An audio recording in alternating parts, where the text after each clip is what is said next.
Once upon a time, let me tell a story about my beloved child named Barry, who is living in a bustling city where he lived lavishly since he's a successful businessman.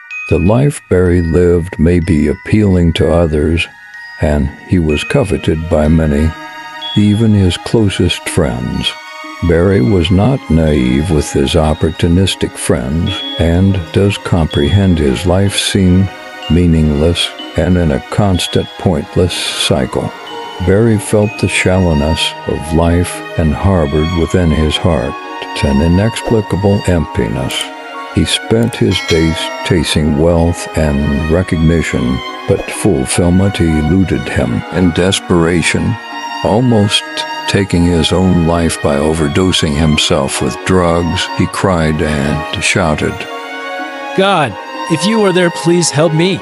So lovingly, I arranged an appointment with him. That morning, Barry woke up from the hospital, learning that his grandmother, living from a far suburb, paid him a visit, eventually calling the authorities, saving Barry's life. He thanked the old lady for saving him. It was a long, happy conversation that ended with his grandma asking him if she could pray for him. Barry jokingly said that he did call for God that evening. That's why that time he let her pray for him, which he usually rejected. The day came that Barry was well again, and the doctors let him go home. As the hospital security called a taxi, he felt that he should be walking. So he signaled and thanked the security guy and said that he would take a stroll for him to exercise his legs. While walking, the rain suddenly showers the city. That rainy afternoon, while walking home from the hospital, Barry took a detour through an old, forgotten alley. There, he noticed an old, weathered church with a soft light glowing from its stained glass windows. From the church, he could hear a solemn music playing. Curiosity led him inside, where he found an elderly man known as Brother Nate, who greeted him warmly. Barry began to question life, and Brother Nate patiently listened to him and explained that sometimes this brain of ours cannot grasp life. With a newfound friend, he keeps on visiting the church regularly, intrigued by the calm presence and the peaceful atmosphere within the church. One day, he confided with Brother Nate about his sense of emptiness and was amazed by Nate's sense of contentment. Brother Nate listened intently and then handed Barry worn-out pamphlets asking him to read and contemplate the written Psalms. Skeptical but desperate for answers, Barry began reading. He mindfully read the Psalms, and as if the verses were speaking to him, echoing his inner turmoil and longing for meaning.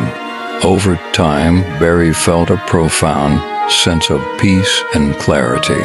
He started attending church services, joining community activities, and engaging in heartfelt prayers. Experiences, Barry discovered a deeper purpose in life. He began to understand that true fulfillment came not from external success, but from a relationship with me and serving others. His life transformed as he embraced faith, kindness, and humility. I was honored by the newly found life of Barry, so I allowed hardships to befall upon the life of Barry.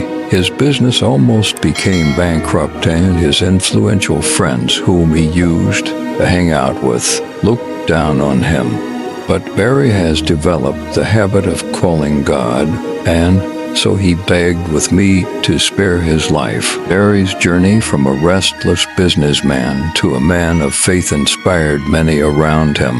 He found God not through dramatic miracles, but through quiet introspection, genuine connections, and the timeless wisdom of the readings he did.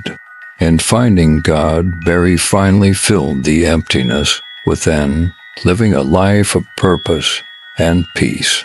So I restored what was lost to him. I even doubled his wealth without him knowing, since he is too mindful of the things related to me. If any of you, like Barry, who has struggled with life's meaning and its emptiness, just try to genuinely look for me, and I will surely set an appointment to meet you and give you a chance to know me.